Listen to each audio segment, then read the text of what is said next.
Conflict and Courage by Ellen G. White. He failed his brother April too. And Moses said unto Aaron, What did this people unto thee, that thou hast brought so great a sin upon them? Exodus 32:21. Aaron endeavored to shield himself by relating the clamors of the people, but his excuses and prevarications were of no avail. The fact that Aaron had been blessed and honored so far above the people was what made his sin so heinous. It was Aaron, the saint of the Lord, Psalm 106:16, that had made the idol and announced the feast. It was he who had been appointed as spokesman for Moses, and concerning whom God himself had testified, I know that he can speak well, Exodus 4:14, that had failed to check the idolaters in their heaven-daring purpose. He by whom God had wrought in bringing judgments both upon the Egyptians and upon their gods, had heard and moved the proclamation before the molten image, These be thy gods,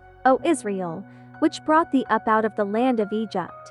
It was he who had been with Moses on the mount, and had there beheld the glory of the Lord, who had seen that in the manifestation of that glory, there was nothing of which an image could be made. It was he who had changed that glory into the similitude of an ox. He to whom God had committed the government of the people in the absence of Moses, was found sanctioning their rebellion.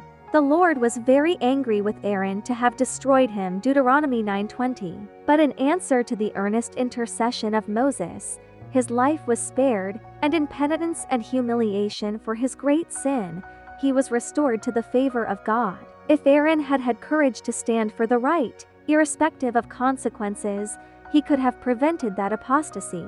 If he had unswervingly maintained his own allegiance to God, if he had cited the people to the perils of Sinai, and had reminded them of their solemn covenant with God to obey his law, the evil would have been checked. But his compliance with the desires of the people and the calm assurance with which he proceeded to carry out their plans, emboldened them to go to greater lengths in sin than had before entered their minds. Of all the sins that God will punish, none are more grievous in his sight than those that encourage others to do evil.